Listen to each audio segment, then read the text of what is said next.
ตาเขาบอกให้พิเศษเหมือนเดิมก็เลยซื้อร้านพี่ตาเพราะว่ามีร้านพี่ตาอยู่ใกล้ๆไงจำได้มีแค่ร้านพี่ตากับร้านที่นับเพลงนั่นแหละที่ขายเย็นถึงดึกร้านอาหารตามสั่งส่วนใหญ่เปิดอย่างโอน้องก็เปิดแค่8 โมง 9 โมงไปนั่งรอ8 โมง 9 โมงกว่าจะทำเสร็จทันที่เขานอนเร็วตื่นเร็วนะเราก็ปิดเร็วไปถามว่าปิดแล้วเขาไม่มีจังจะขายทำไมพี่ตานี่โอ้โหขายตั้งแต่ตี 4 ถึง 2 ทุ่ม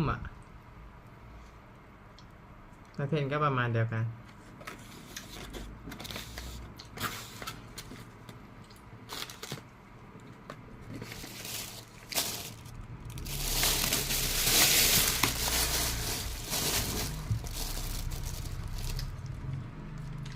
ไปฟังน้ำกินแต่ไม่ใช่เพลง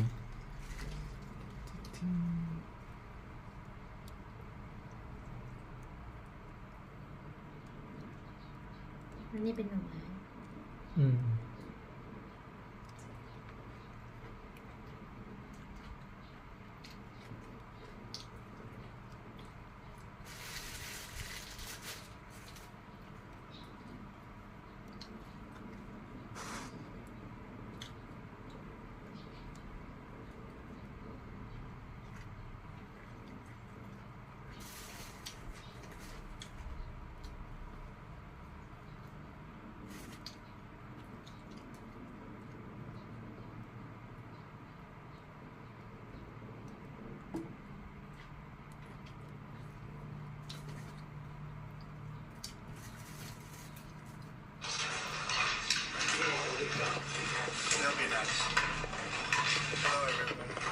Hello, Peter.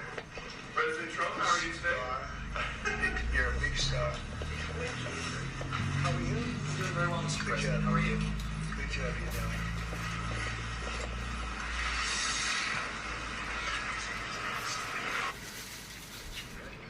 Do you agree with it?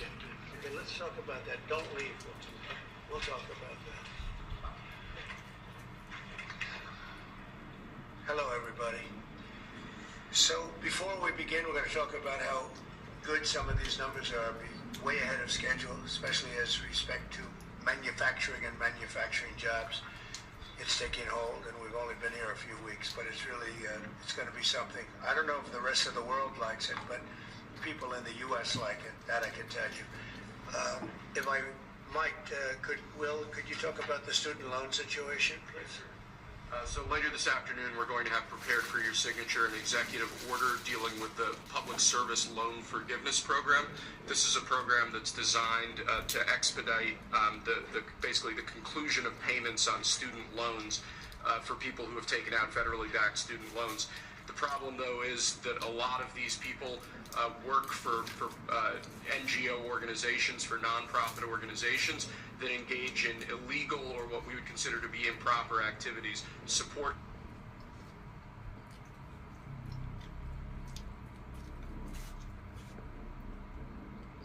To the President of Mexico, wonderful woman today, and we helped them out with a problem they were having to do with the tariffs, short-term tariffs.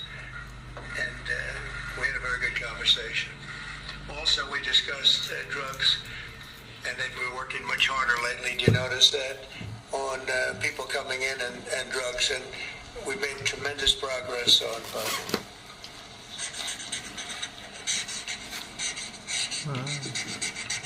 President Trump, what's your thought about why the markets are so spooked? Do you think they don't like the tariffs, or do they not like the uncertainty with some of the changes? Well, a lot of them are globalist countries and companies that won't be doing as well because we're taking back things that have been taken from us many years ago. We've been treated very unfairly as a country. We protect everybody. We do everything for all these countries, and a lot of these are globalist in nature. You know, they have. If you're outside of the United States, it's going to be a little bit different. We just weren't treated right. We were ripped off as a country. I've been saying it for a long time. And I did it to a certain extent in the first administration, but with COVID coming in, we had to focus on that toward the end. But we had the greatest economy in history in the first administration, and I think we'll do even better now. But this is something that we have to do. There'll always be a little short-term interruption. I don't think it's going to be big, but the countries and companies that อัน have นี้ been เขาบอกว่า ripping มันเข้ม us ข้น aren't particularly happy with what I'm doing. But the United States will be very happy. เดินมาเจอไอ้ร้านนั้นมี Our 40 บาท farmers เล are ย going เว้ย to be very happy. And กลับ again, ไปเดิ there'll น be ซื้อร้านนั้น disruption. น่าเป้าหมายใหม่ In the end, I said it แต่ before. ร้านนั้น with ไม่ China, ได้มี we ตลอด signed ทั้ง an วันร้านนี้มีตลอด unbelievable ทั้ง deal วัน with China. แต่ $50 ไม่มี billion ตั้งแต่ of 7 โมงเช้า purchases, so ที่ we're จะ doing ไป great.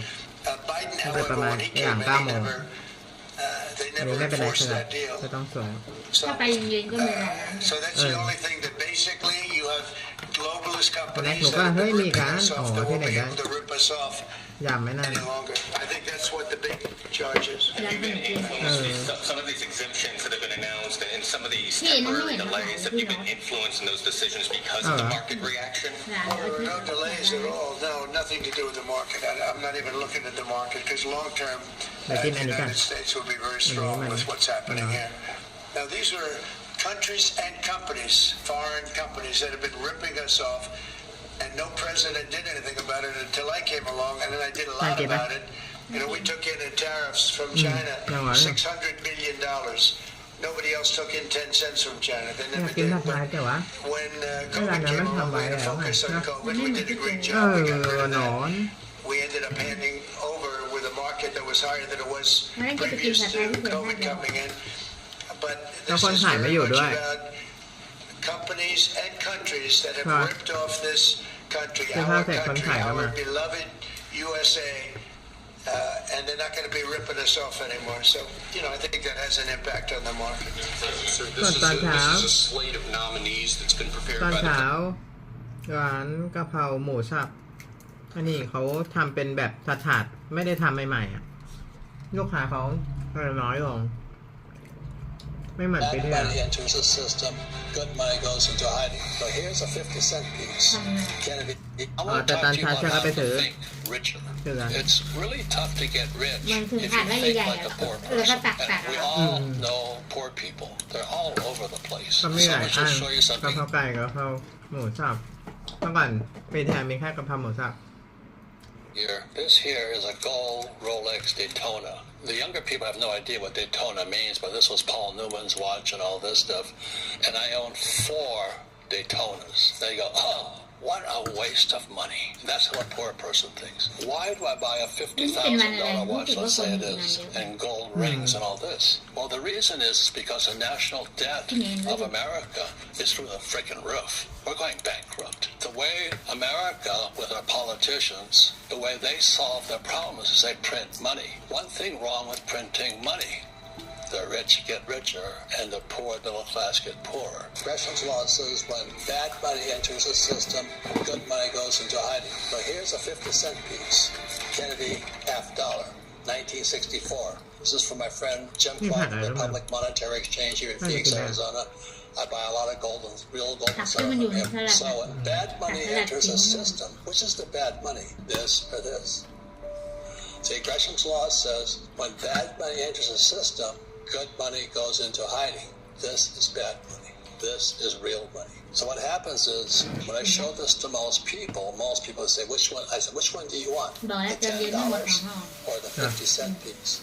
The average person, young or old, jumps for this. But this is bad money. The smart want real money. And the reason this happens is every time the government prints แต่ไม่ได้ money, คุยกับแกนะ it started in 1971 when Nixon took the dollar.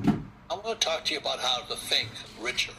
It's really tough to get rich if you think like a poor person. And we all know poor people. They're all over the place. So I'm going to just show you something here. This here is a gold Rolex Daytona.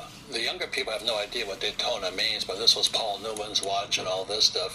And I own 4 Daytonas. They go, oh, what a waste of money. That's how a poor person thinks. Why do I buy a $50,000 watch, let's say it is, and gold rings and all this? Well, the reason is because the national debt of America is through the freaking roof. We're going bankrupt. The way America, with our politics politicians, the way they solve their problems is they print money. One thing wrong with printing money: the rich get richer and the poor middle class get poorer. Gresham's law says when bad money enters the system, good money goes into hiding. But here's a 50-cent piece. Kennedy, $50, 1964. This is from my friend Jim Clark at Republic Monetary Exchange here in Phoenix, Arizona.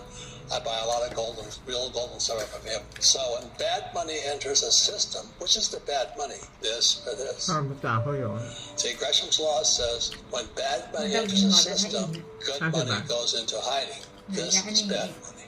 This is real money. So what happens is, when I show this to most people say, which one? I said, which one do you want? The $10 or the 50-cent piece? The average person, young or old, jumps for this. But this is bad money. The smart want real money. And the reason this happens is every time the government prints money, it started in 1971 when Nixon took the dollar off the gold standard. Every time you print money, the rich get richer. Let me say it again. When you print money, governments print money, which are printing all over the world today, the rich are getting richer because assets go up in value. What else goes up in price are food, eggs, and stuff like this. So the rich get richer because they have real money, but the poor and middle class get hammered because inflation's killing them. So you look at America today, we have an election coming up for the president, and what's happening is inflation is killing people right now. This is takes more and more of these to buy one of these here. So you understand Gresham's law. When bad money enters a system, this is bad money. This goes into hiding. So Republic Monetary Exchange here in Phoenix, this is in hiding. This 50-cent piece is worth a lot more than this. So when we're talking about why do I buy assets, why do I buy real estate? Because when I use debt is this fake money here. To buy a house, this goes down in value, but the house goes up in value. So that's why the smart people know how to use debt to get richer, because they use debt to buy real assets, and this gets worth less and less and less and less and less. It's Gresham's law. When bad money enters the system, good money goes to hiding. When bad money enters the system, the rich buy more assets like real estate, land, things like this, so they get richer. And the poor and middle class get poorer because inflation kills them. That's Gresham's law. It's been around for thousands of years. So I hold this up here, 1964, real silver, and this. I say, which would you rather have, this 50-cent piece or the $10? The rich will take this. Poor middle class will take this. Let me explain this. When you print money, the price of assets go up. Like my apartment houses go up, the price of oil goes up, and things like this. So what happens is you print money, the price of oil goes up, but so does the cost of a chicken. Because a chicken takes gas to get it to the supermarket. So you go to the supermarket, why is this chicken $10 today, whatever it is? I don't pay attention to that stuff. But we're printing so much money. Today, this here, the solid gold watch, I've been buying gold since it was $50 an ounce. That's why I own gold mines. I don't like to fool around with too much stuff. I have real gold. I can take it, I can feel it. It's in a private vault, and there's a mountain not too far from me. But the reason why I buy this gold watch, let's say it costs $50,000. 5 years from now, what will this gold watch be worth? See, if gold today is, let's say, $3,000, and the prediction is gold is going to go to $15,000. So that's a 5-timer. So the reason I buy a gold watch, I can buy a cheap-ass Swatch watch or a Timex or whatever it is for $50. I have some of those too. But buying a gold Rolex, I'm not saying do it. I'm just telling you how I think and how poor people think. Oh, I'm going to get myself a cheap-ass Apple watch.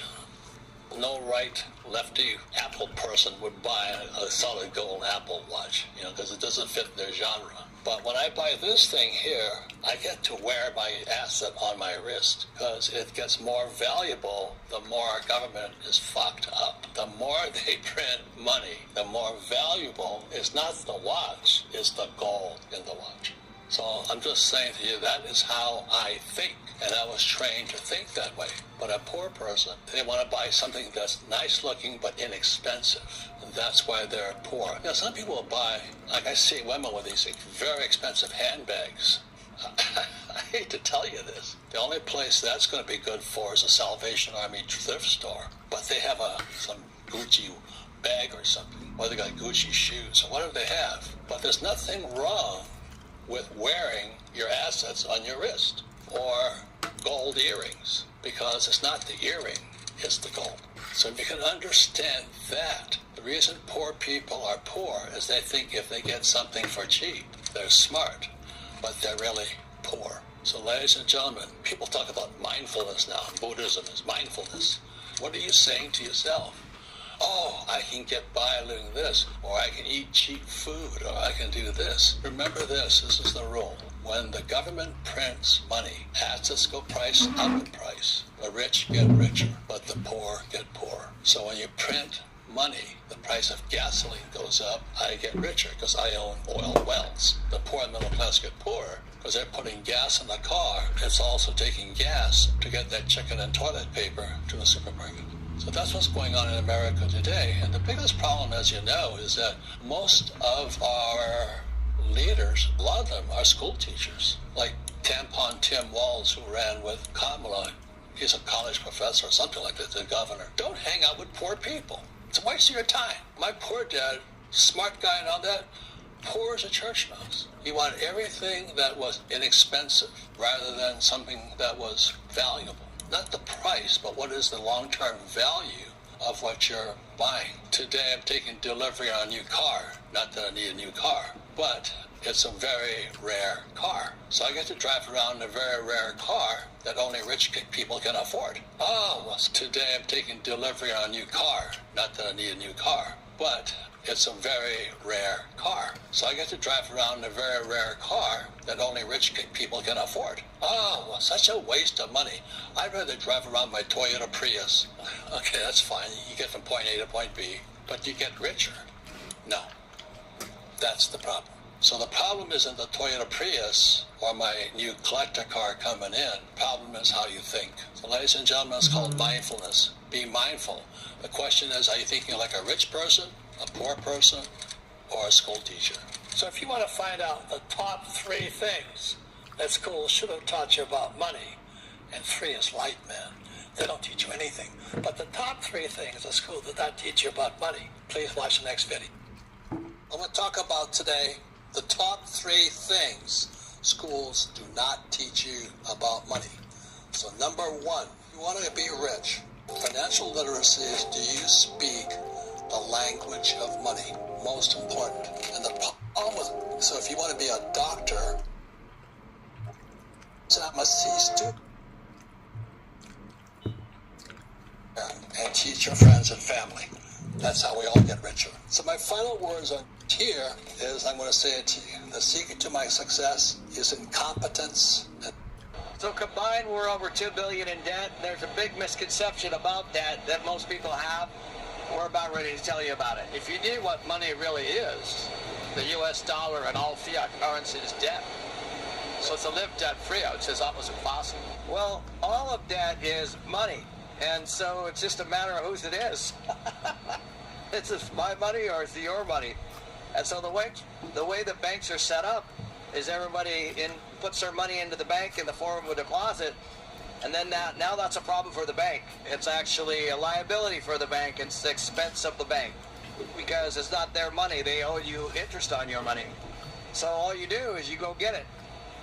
OPM, other people's money. And what I was taught was that if you wanted to be rich, it took skills. Not a college education, but skills. And the number 1 skill, not number 1, but one of the top skills, is how to use debt as money. Or saying another way is that, and the number 1 skill, not number 1, but one of the top skills, is how to use debt as money. Or saying another way is that I had to learn how to sell. And sales equals income. Look at the financial statements. People who can't sell have no income as money. Or saying another way is that I had to learn how to sell. And sales equals income. Look at the financial statements. People who can't sell have no income.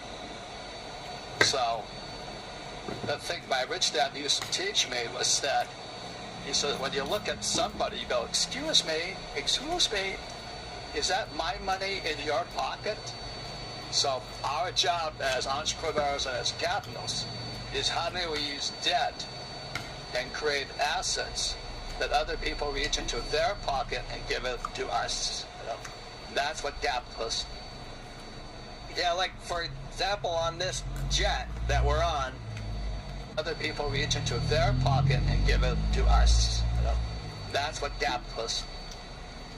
Yeah, like for example, on this jet that we're on, you get 100 other people reach into their. Our job as entrepreneurs and as capitalists is how do we use debt and create assets that other people reach into their pocket and give it to us. That's what capitalists.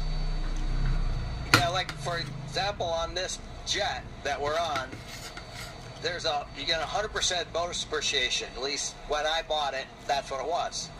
It's changed a bit, but that's what it was.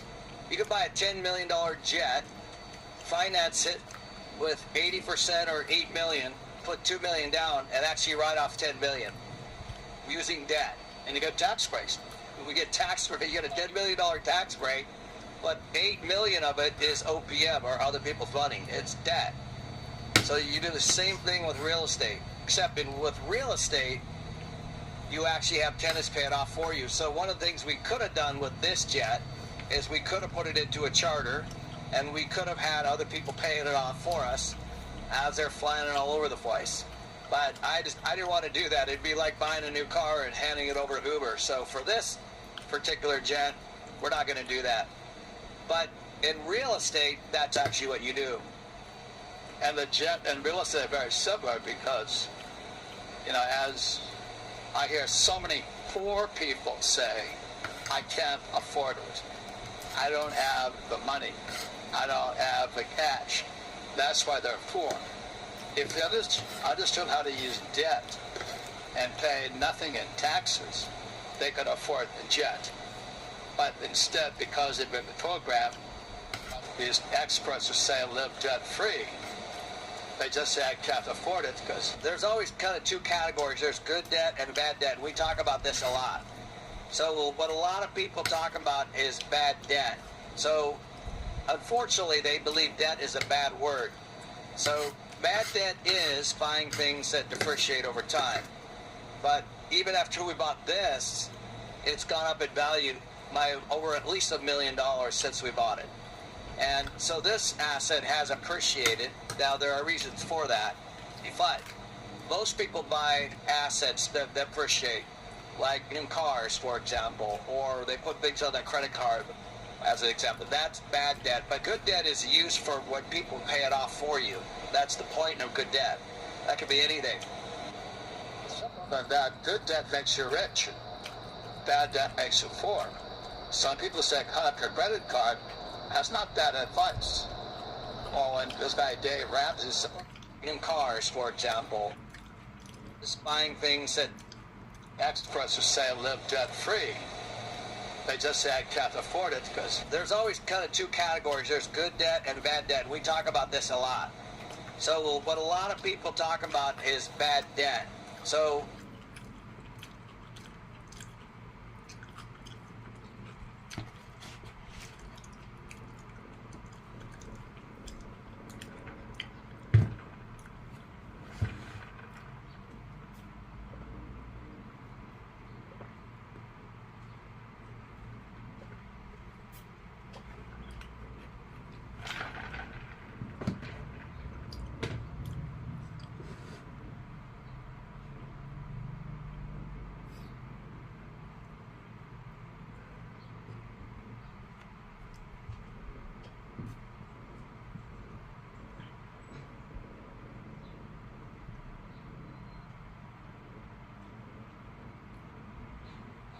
unfortunately, they believe debt is a bad word.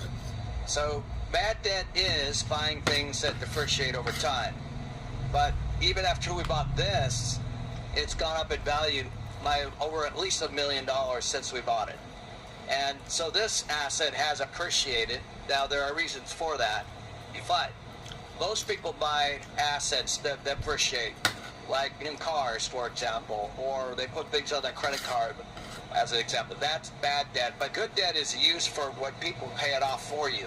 That's the point of good debt. That could be anything. but that good debt makes you rich. Bad debt makes you poor. Some people say cut up your credit card. That's not bad advice. Or when this guy Dave Ramsey says live debt free, that's pretty good advice because they don't know how to use debt to get rich. Because I would say 92% of the people in the world in planet Earth use debt to get poor, rather than use debt, buy a piece. I think what most people do is they buy a house, and there's nothing wrong with that, but most people's financial net worth is tied up in their own personal residence. So that should tell you something. But yet, right in front of their eyes, as they've paid off their own debt, and they've grown their own equity over time, they just don't do that a second time with a renter. So essentially, they're the ones paying it off. But if they just use that exact same philosophy and started buying rental income property that produce cash flow, then they would actually be financially free. It's just a different. So essentially, they're the ones paying it off. But if they just use that exact same philosophy and started buying rental income property that produce cash flow, then they would actually be financially free. It's just the difference of investing in Main Street or Wall Street. And even simpler than that, like, if you don't know, I run MC Companies. We have over 300 employees, own over 10,000 apartments, and have transacted over $3 billion in real estate transactions. Over the next 12 months, I plan on buying over $1 billion of real estate. I'm going to be doing a free webinar on June 25th, going over exactly what we're doing as a company. You can click here to sign up. Good debt makes you rich. And why most people don't get this, so when I talk to highly educated people, they always say, I can't afford it, rather than how can I afford it? Because they went to school, they're very smart, and think about what the bank lends against. They're lending, and we started with nothing too. Yeah.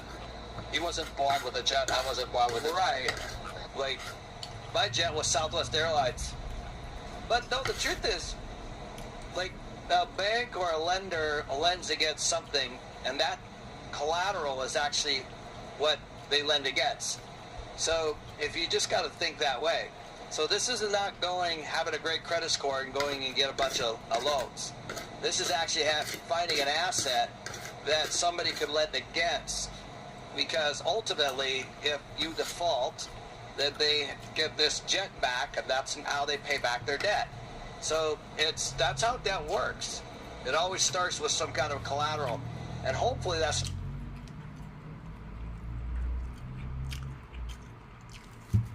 ใช่แล้วครับ like a personal guarantee, because a lot of people get in real trouble, like that's what just happened with construction debt or bridge debt or floating debt, or maybe just some kind of a hard money loan. Those are typically personal, so those are really risky.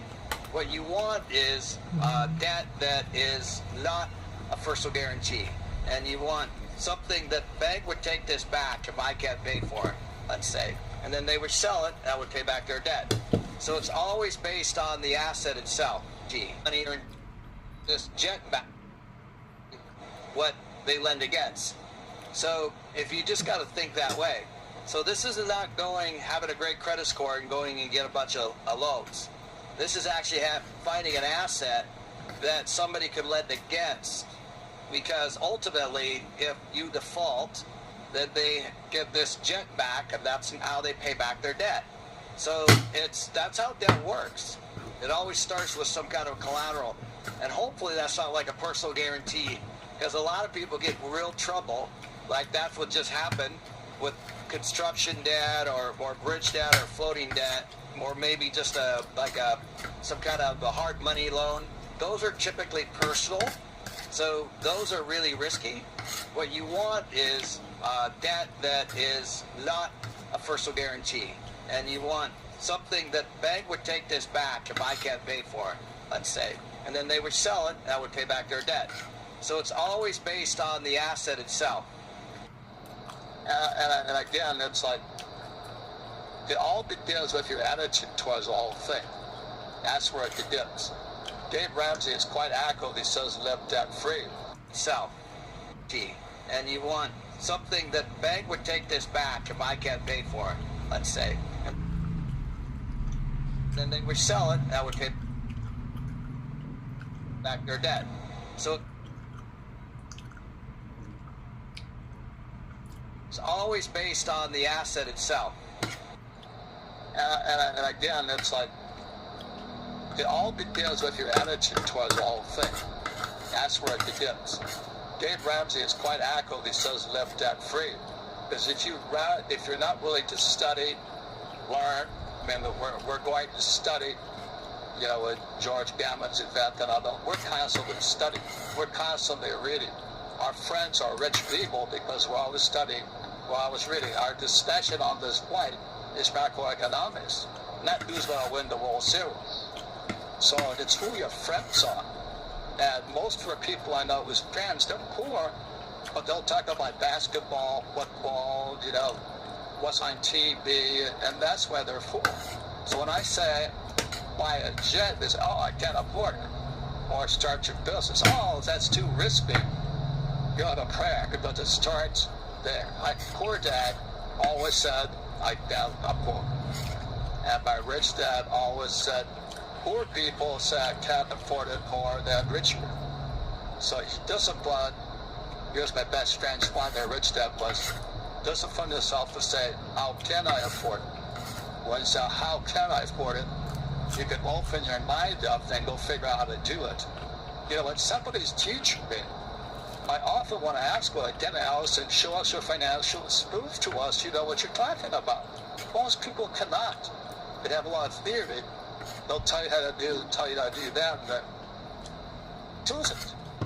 Right? I think you got to look at solving the problem for the bank. So what would that be? When a bunch of people put money into a bank in the form of a deposit, it's a problem for the bank. The bank has to lend it out in the form of debt to other people. That's how the whole system works. That's never going to change. So by buying this jet, I'm actually solving the bank's problem. But the biggest thing is we're riding on this jet and we're good friends. What do we talk about? We haven't talked about the World Series yet, have we? Have we talked about football? No, we actually pulled out all the books we're reading. We pulled out all the articles we're reading. We're talking about what each person's studying right now, and everybody's studying something a little bit different. And we're just trying to get into everybody's brains and so that we can sharpen our own. So a very important thing is what are you importing into your head? That who's your friends? What did they do for money?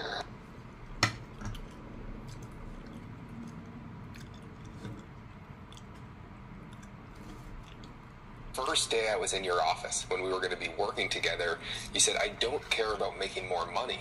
I care that people go from information to transformation, and I want people to actually take action, and I want people to get out of the rat race. I've been fortunate enough to go back and forth, and you've been helping mentor us for so long, and you keep on saying, well, Josh, you are in the rat race. You're self-employed.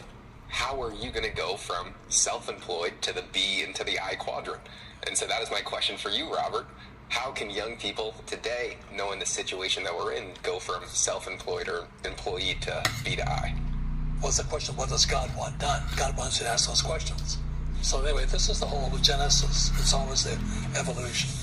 This here's a financial statement. This is the basis of financial literacy. Income, expense, assets, liabilities. They don't teach us in school. So this was rich dad, poor dad. That's all I did. Financial literacy is what's the definition of a word? What's an income? What's an expense? Asset, liability. But more important, this here was poor dad. All he cared about was his income. What the rich care about is the balance sheet. And so the object of rich dad, poor dad, what school teachers focus on here, to what the rich focus on here. And I'll just say this much. When I was flunking out of high school because I can't write, and my poor dad was upset because he was a superintendent of education from Hawaii. Smart guy. Stanford, University of Chicago, Northwestern University. I'm flunking out of high school because I can't write. He says, that's right, son, you know, you'll be a laborer for the rest of your life. And my rich dad said,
said to me, it was my best friend's father, this is Robert. My banker's never asked me for my report card yet. I said, what? My banker doesn't care if I had good grades or not, because Rich Dad never finished school, because his father died when he was 13. He took over the family business. He says, this is what your banker wants to see. So with that, I wrote Rich Dad, Poor Dad, because this is your report card when you leave school. This is what your banker wants to see. And I would easily say 99% of all students our age have never seen one of these. And so no financial literacy in school. So this is book number 1. This is what you're talking about here is book number 2. So E stands for employee, S stands for small business or self-employed. B stands for big business. But B is more than just big business. It's a brand. Like Tesla's a brand. Apple is a brand. And I stands for insider. So what happens, people go to school to get a job, or if they're smart, S stands for smart, well, you guys are very skillful. You become self-employed. Trouble is you get trapped here. And how do you get over to here? That's your question. Because they're completely different people. I meet so many people, and they always say the same words. I'm looking for a safe, secure job with benefits. What this person is saying, I want to do it by myself. I'm the best. I want to do it by myself. The B is always saying, I'm looking for the best team. And the I is looking for, I just want to be inside the deal. See, these guys, when they invest from the outside. And my rich dad says, you want to invest from the inside. A guy like Warren Buffett invests from the inside. Another thing about Warren Buffett, he only invests in brands. Buffett would never invest in these guys here. So as a young man, I knew then that I wanted to come over here. So your question is, you guys are here now, you and PJ are here. How do you get over here? Okay. And this is book number 3. This is Rich Dad's Guide to Investing, or this one. อ๋อหมายถึงมะม่วงเหรอ ก็มันเดี๋ยวกินไม่หมดไง ตอนนี้ใช่ไหมกินมา Comes for. And this is the BI triangle. You see the B and the I. Business is a team sport. So you guys are so competent, you can do it by yourselves. I can't do what you do. I can't do very much at all. So when I put together a business, this is called the BI triangle. On that side is this here. So an E and an S fill in here. There's a product. I have product designers. So you guys are developing my product for me right now. Legal is the attorney. It's not going to protect it. So when I write a book or I buy a property, there's got to be an attorney involved. Systems are the system. Like the human body is a system of systems. Air and lungs and blood and all that. A car is a system of systems. So a B and the I is putting systems together. Communications are the marketing. Sales equal income. So there's sales and marketing. And the bottom line here is cash flow. This is your accountants. And then what holds it together, I got this from military school. First lesson I learned at military school is what's my mission. Next is who's your team and who's the leader. So I went to military school in New York. First thing is mission. You put together a group of 20 guys and you got to say section 10 and you learn to lead. So military school teaches the outside here and traditional schools teach you to be inside here. So a product designer here, an attorney here, engineers here, marketing guys here. For you guys, you have to ask yourself, what's your product? Right now you're building a product for me. I can't do what you do. You build a product, then it's got to be legal. If it's not legal, you don't own it. Somebody's going to steal it from you. The system is this. You know, there's YouTube, get things out in. But like with me, my books go out through bookstores. So that's a system. Also goes through Amazon, which is a system. And then communications is the marketing, which you guys help me on. And then my cash flow drops here. And inside here, I've got to figure out how to protect it from taxes. And that's where you work with Kenny McElroy. Kenny McElroy and real estate guys, like Donald Trump, he's a real estate guy. We don't pay taxes legally. But then that's here too. For you guys, as young as you are, you're now saying, well, where's my team? What's my mission? That's where we're saying, what does God want done? That's the question. That's your mission. And then can you guys lead a team? And then these things start to fall in. So you guys are already good at producing product, but how do you turn it into an asset? Without the legal, it's not an asset. Like if I write a book, what is not copyrighted, it's not an asset. I can build a piece of real estate But if it don't have boundaries and stuff, it's not an asset. So the legal makes it the product an asset. And it goes down here. So I had to study all of this with my rich dad. Yeah. What's funny is, right when I started working with you, I was having some legal problems with a different person that I was working with that I thought was a big deal. And then you told me, that is nothing. I had a legal problem that cost me $30 million. And I said, well, I guess I learned a very cheap lesson, much more expensive. Yeah, it's still a lesson. Yeah. And then there's another saying that goes, you kiss a lot of frogs to find a princess, you know. And so in here, I've gone through so many different attorneys because most attorneys are crooks. They're terrible people. If they can cheat you, their mind goes, well, he didn't see it, so I'm not going to tell him. So I've been cheated by my attorneys more than anybody else. And I see them around town here in Phoenix. It's upstate. They're a bunch of crooks. They stole a lot of stuff from me legally because I just didn't know. So you have to have an attorney. One of the first things is, who's your attorney that's going to advise you. But you got to find an honest one. And when you find them, they're great. I have a whole slew of attorneys, and I trust them with my life. Thank you. Thank you. So what you're doing here is you're putting your team together. Business is a team sport. This is a team sport. This is, you do it yourself. So these guys are like golfers. You know, golfers play the game by themselves. This here is like a rugby team or a football team. And so the being is different. Like there's some people who can only play golf. They've never played on a team. And so you're looking for somebody, you can ask them, what's your favorite sport? If you say golf, look for somebody else. Do you know what I mean? Yeah. Because you want somebody who wants to play on a team. One of the most impactful things that you've said is that, I mean, young people today are always trying to think, what do I want to do and what's my passion? But that's the wrong question. What is the right question that people should be asking themselves? What does God want done? What does God want done is your mission. It's been a long process. It wasn't instantaneous. So what's my mission? I said, well, there's no financial education. So I said, well, God might want me to teach. I was going, well, who am I to teach? I'm not Warren Buffett. I'm not Donald Trump. I'm just this little guy who understands real estate. But what does God want done? God wants somebody to teach people because our schools are never going to teach us this. So that became the mission. The mission of the Rich Dad Company is to elevate the financial well-being of humanity. And the way we did it was we have a product called a book.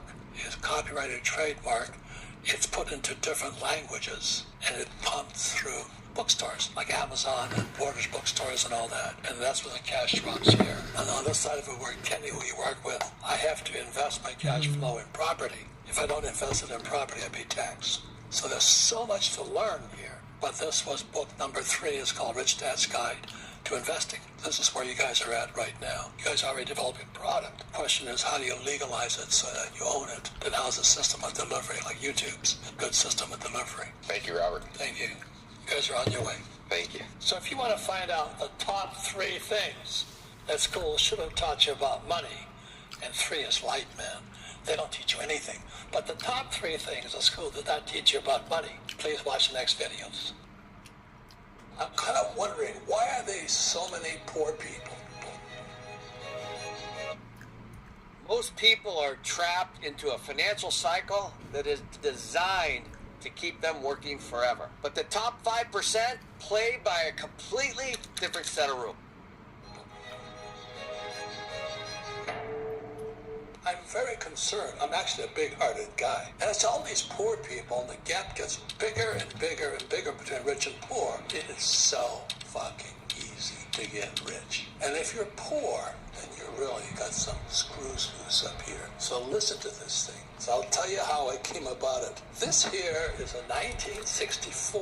In 1964, I was 17 years old. This is a Kennedy $50. This comes from Republic Monetary Exchange right down here on Camelback. My friend Jim Clark gave me this coin. It was, thank you. Because in 1964, the last year of a silver coin. And then America started to fuck with our money. So in 65, pick up this little silver coin, it was now copper. And I didn't know it. I'm a dumb shit high school kid in Hawaii, flunking out of school, not very smart. I'd caddy for money. I'd carry 2 bags, sometimes I'd carry 3 bags, just to make some money. I'm looking at this damn thing going, Why is it copper? So 64 was silver, 65 was copper. I didn't know it at the time because I was just curious. The American government was violating Gresham's law. Gresham's law states that when bad money enters a system, good money goes into hiding. And for thousands of years, every government has tried to do this. They always want to fuck with our money. I'm a 17-year-old kid looking at this thing going, this one's silver and this one's copper. They're fucking with me. So at that point, I got excited. I'd go and caddy. I'd run down to the bank. I'd take the crumple of the dollar bills and I'd get rolls and rolls of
quarters, dimes, and half dollars. And I pull out all the ones, again, Gresham's law. I'm pulling out all the ones with copper in them. And I put it back into little wrappers. I take it back to the bank. Then I caddy some more. And then I go to and get these little rolls of dimes, quarters, and half dollars. And I'm saving them. I got this huge bag of pure silver. A lot of times in my talks today, I'll hold up this coin here. I'll say, this is 50 cents, and this is, let's pretend it's $10. Which one do you want? And the average person always goes for the $10. Well, the $10, when you go for that, you're violating Gresham's law. This is worth more than $10 because it's pure silver. So that's how I started as a kid. I just started saving this stuff. I didn't have to go to college. I didn't go to an MBA on collecting coins. I was just kind of interested in it. I had this big bag full of real silver coins. So then I got congressional nominations to Naval Academy and Merchant Marine Academy. I had bad grades, but I wasn't stupid. So I took Kings Point in New York, Merchant Marine Academy in New York, and I came home from Christmas vacation, and my bag of silver coins was gone. I still remember looking around, okay, who's the thief here? The thief was my mother. I said, Mom, where's my bag of silver coins? She goes, oh, all that trashy stuff, I spent it. And a lightning bolt went through my head. I went, whoa, I didn't know it. Again, it's Gresham's law. Good money goes in hiding when bad money enters the system. I realized poor people don't know good money from bad money. My family has known it. The good people, are you trashing your parents? Whoa, I didn't know it. Again, it's Gresham's law. Good money goes in hiding when bad money enters the system. I realize poor people don't know good money from bad money. My family has known it. The good people, are you trashing your parents? They don't know shit about money. I'm not interested in money. The love of money is the root of all evil. I may be evil to you, but I like it. So here I am busting my ass caddying, trying to get my silver coins back. That's how I got started. I was just curious. So guess what? Today I have tons of silver. And when I was collecting the stuff, it was 10 cents. Today silver is $35 an ounce. This is November 2024. Silver is $35 an ounce. Now, did this thing get more valuable, or did the dollar go down? Did the purchasing power of the dollar come down, or did this go up? The dollar is coming down. So I'll say it again. The reason poor people are poor, like my mom and dad, most of my family, they don't know real money from fake money. They don't know what Gresham's law is. They work for fake money. Today in America, this is 2024, they're printing 1 trillion fake dollars every 90 days. Let me ask this question. How long is a trillion? How big is a trillion? So if I was going to spend $1 a second how long would it take me to spend $1 trillion? $1 a second would take me 31,688 years to spend $1 trillion. And as we talk, this is November, the election's got a couple of days from now, and either Trump or Kamala will get elected. Not that it makes any difference with money, but they're printing $1 trillion. And the reason the gap between rich and poor is getting wider is because poor people don't know what real money is. Today, I have several tons of silver. I own the silver mines. I own several tons of gold. I own the gold mines. I own 71 Bitcoin. I'd rather have 71 Bitcoin than $71. But the difference between rich and poor, this gap gets bigger and wider and more dangerous because people are getting desperate. They're poor. They live on credit cards now. We're in serious trouble because poor people don't know what money is.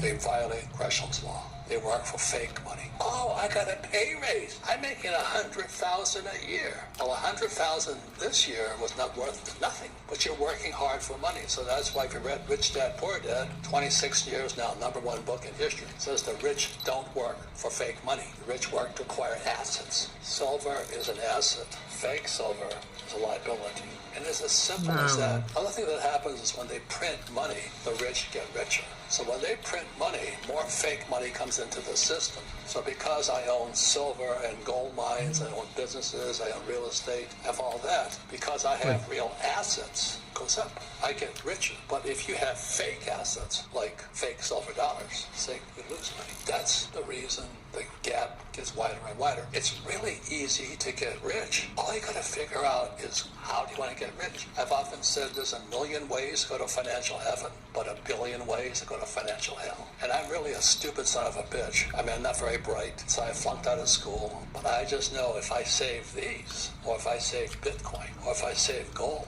I'd be rich. I just don't work for fake money. It's that simple. When our government, I'm not saying Trump or Kamala or all that stuff is better, we still print too much money. When you print money, the rich get richer because we have real assets, and the poor get poor because they have fake assets. That's the biggest difference of all. It's really easy to get rich. Find the way that you want to get rich by. There's a million ways. I said, I like silver, I like gold, I like Bitcoin, and I like real estate. I don't know anything about stocks. I don't think about bonds. I'm a pretty stupid guy. But I just invest in what I like, period. And then I don't get all confused by all these naysayers and those YouTube gurus. These guys are talking about silver. I have only one question. How many tons do you own? What do you mean tons? I got a little stack this big. I said, fucking loser, man. How many tons have you got? The only way I got smart is I like silver. I wanted to get more of it. Then I got gold. Then I got real estate. And I got Bitcoin. Invest in what you love. You too shall get richer. This gap between rich and poor is because poor people don't know the difference between real money and fake money. Thank you. So if you want to find out the top 3 things that school should have taught you about money, and 3 is white men. They don't teach you anything. But the top 3 things the school did not teach you about money, please watch the next videos. Also, when I meet poor people, they don't respect property. They think property is just property. So they'll live in cheap houses or drive cheap cars or wear cheap clothes or cheap shoes. Men should never wear cheap shoes. But anyway, so I'm going to talk about my friend Josh here. So Josh, pop in the video here to tell us what happened here. So this is Josh. He's the guy behind the camera. And I'm glad he has the courage. Very good young man, strong young man. Talk about